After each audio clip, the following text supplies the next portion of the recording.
মাজারকে ভেঙে চুরে ওই মাজারের ভিতরে একটি লাশকে অগ্নিদাহ করে অগ্নিসংযোগ করে শেষ করে নাউজুবিল্লাহ নাউজুবিল্লাহ মিন যালিক। আপনারা কোন ধর্মের অনুসারী?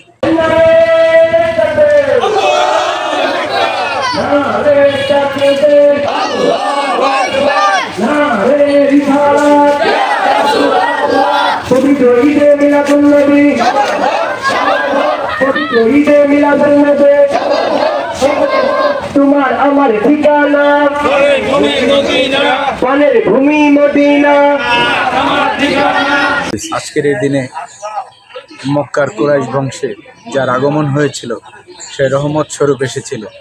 আজকের এই ঈদে মিলাদুন্নবী উপলক্ষে আজকে আমরা এই নবীর উম্মত হয়ে আমরা এই নবীর শানে যখন দূরত করতে যাই, আজকে ইসলাম নামী কিছু যে তারা ইসলাম ধর্মে দীক্ষিত, ইসলাম ধর্মকে পালন করে লালন করে, তারা আজকের এই দুরুদে শানে মিলাদ কিয়াম এগুলো বন্ধ করার জন্য বিভিন্ন জায়গায় আমাদেরকে বাধাগ্রস্ত করছে। আপনারা অত্যন্ত মর্মাহত হবেন শুনে যে গতকালকে একটি মাজারকে ভেঙে চুরে ওই মাজারের ভিতরে একটি লাশকে অগ্নিদাহ করে অগ্নিসংযোগ করে শেষ করে নাউজুবিল্লাহ নাউজুবিল্লাহ মিন যালিক। আপনারা কোন ধর্মের অনুসারী?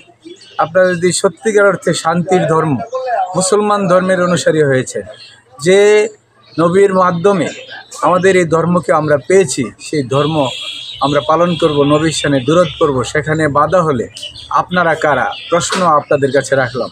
তাই আজকে বলতে চাই, আমাদের হুজুর পাক সাল্লাল্লাহু আলাইহি সাল্লাম কে আমরা ভালোবাসবো, ওনাকে আমাদের জীবনের চেয়েও ভালোবাসি। আগামী দিন এই দিনটিকে উদ্দেশ্য করে কেন্দ্র করে আমরা আরও ব্যাপক প্রোগ্রামের আয়োজন করব। আমাদের হুজুর পাক সাল্লাল্লাহু আলাইহি সাল্লামের জন্মদিনে আজকের এই আগমন উপলক্ষে ধরাধামে উনি আজকে এসেছেন।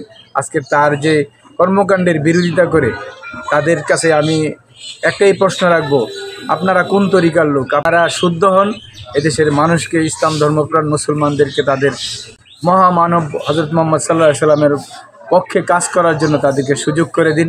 আগামী দিন যদি এরকম হয় তাহলে নবী প্রেমিক যারা আছে সবাই এটা অত্যন্ত শক্ত হাতে দমন করবে। আসসালাম। সকল ঈদের সেরা ঈদ, মহান ঈদে আজম, পবিত্র ঈদে মিলাদুন্নবী সাল্লাল্লাহু আলাইহি ওয়াসাল্লাম 12 রবিউল আওয়াল এই তারিখে আমাদের প্রিয় নবীজি হুজুর আকরাম সাল্লাল্লাহু আলাইহি ওয়াসাল্লাম শুভে সাদেকের সময় এই ধরাধামে আগমন করেছিলেন।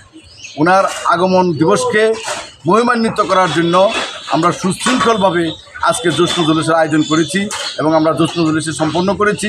আমরা দোয়া পড়েছি, আমরা মিলাদ পাঠ করেছি এবং দোয়া করেছি। আমরা প্রত্যেকের জন্য দোয়া করেছি। যারা ঈদে মিলাদুন্নবী সাল্লাল্লাহু আলাইহি সাল্লামের জ্ঞান নাই বা এই সম্পর্কে যারা বুঝে না, তারা বলে আমরা নাকি বেদাত করি। অত্যন্ত দুঃখ পরিতাপের বিষয়। আমরা যখন এবছর মিলাদ মাহফিলের আয়োজন করার জন্য ইউনুস সাহেবের কাছে দরখাস্ত দিলাম সহযোগিতা চেয়ে, ওইখানে একটা দরখাস্ত তারা দিছে যে জশ্নে জলসের নামে আমরা নাকি অনিসলামিক কার্যকলাপে লিপ্ত হই। নাউজুবিল্লাহ।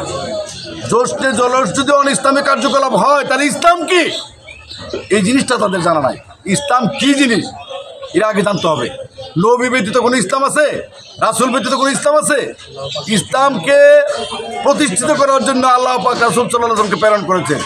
আর রাসূল সাল্লাল্লাহু আলাইহি ওয়াসাল্লাম শুধু আমাদের রাসূল নয়, উনি সর্বপ্রথম আল্লাহ পাক রাসূল সাল্লাল্লাহু আলাইহি ওয়াসাল্লামকে সৃষ্টি করেছেন আল্লাহর নূর থেকে। আল্লাহর নূর সর্বপ্রথম সৃষ্টি করেছেন। সেই নূর থেকে পর্যায়ক্রমে আদম আলাইহিস থেকে শুরু করে নিয়ে আমাদের রাসূল সাল্লাল্লাহু আলাইহি ওয়াসাল্লাম প্রত্যেকটি মানুষকে ধাপে ধাপে পৃথিবীতে প্রেরণ করেছেন। ওনাকে মানুষ রূপে, মহামানব রূপে এই পৃথিবীতে প্রেরণ করেছেন শুধুমাত্র মানুষের হেদায়েতের জন্য, শুধুমাত্র ইসলামকে প্রসারিত করার জন্য। আজকে যারা নবীজির সম্পর্কে কটূক্তি করে, আজকে যারা নবীর সম্বন্ধে বিভ্রান্তিমূলক কথা বলে, আজকে যারা ঈদে মিলাদুন্নবী সাল্লাল্লাহু আলাইহি ওয়াসাল্লাম নিয়ে কটূক্তি করে, তাদের জ্ঞানের অভাব রয়েছে। আমি আল্লাহর কাছে তাদের হেদায়েত চাই, আমি তাদেরকে দুষতে চাই না, কারণ তাদের জ্ঞান সীমিত, তারা জ্ঞান সম্পর্কে বোঝে না। রাস্তায় দাঁড়াবার অনুমতি দেয় না আমাদেরকে। আমাদের প্রোগ্রাম ছিল প্রেস ক্লাবে আমাদেরকে দাঁড়াইতে দেয় নাই, প্রেস ক্লাবে আমাদেরকে সুযোগ দেয় নাই। শেষ পর্যন্ত ইউনু মহোদয় আমাদেরকে বললো আপনারা কলেজেও করে। শেষ পর্যন্ত আমরা কলেজে আসছি।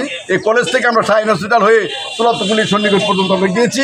ওখান থেকে আবার ব্যাক করে আইসা আমরা ইকবাল ভাইয়ের বাড়িতে বসে আমরা মিলাদ দোয়ার মাধ্যমে অনুষ্ঠান শেষ করি।